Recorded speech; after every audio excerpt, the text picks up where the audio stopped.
Attention, people of Gotham. I have a weather update for you. What's going on?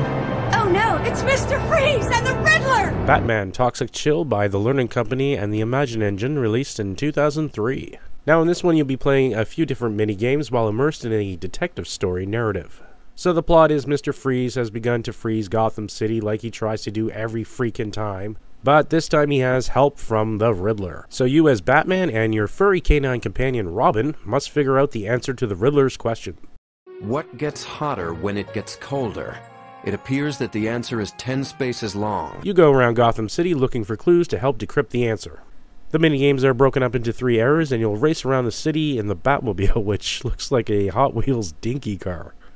In the factory area, the Riddler has taken an interest in the toxic chemicals there. You have to stop the tanks from overflowing. You'll do this by opening valves between the vats and directing the toxic chemicals to the bottom of the tanks.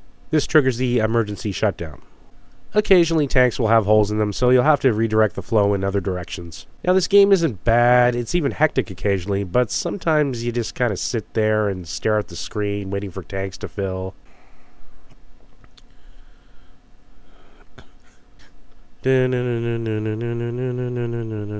Batman. In the city levels, you'll be trying to unthaw the buildings frozen by Mr. Freeze. You'll be using something called the Fire Bat device. You look for a path of matching symbols that lead to the top row of the building and program the Fire Bat to follow that route. Now sometimes with multiple symbols it's a little trickier to find the path, but it's a pretty easy game.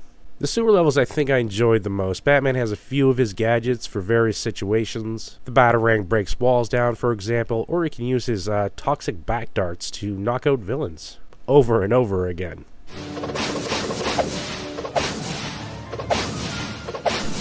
And of course, no Batman game is complete without the famous wall chainsaws. So by finishing these mini games, you'll gather enough of the Riddler's clues. Then you'll try to decode them Wheel of Fortune style. And the game does have one final minigame to play, but since it gives away the Riddler's plan, I'm not going to spoil it. I mean, halfway through the game, I managed to figure out what he was doing, even though it didn't actually technically make sense that it would work, but the animation in the game is pretty good. I would say the art, though, is lacking a little. And I would say the voice acting for characters like Mr. Freeze are good, but when you get to Batman's four-legged friend Robin... We can't let the Riddler get away with this!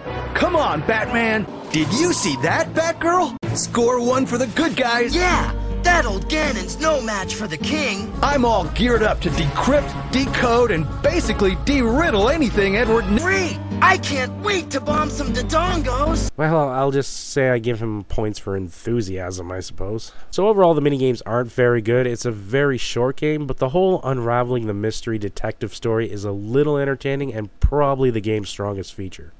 But unfortunately, I would only recommend this if you are desperate for a Batman game fix, but that's about it. Anyway, thanks for watching, and I hope to see you again.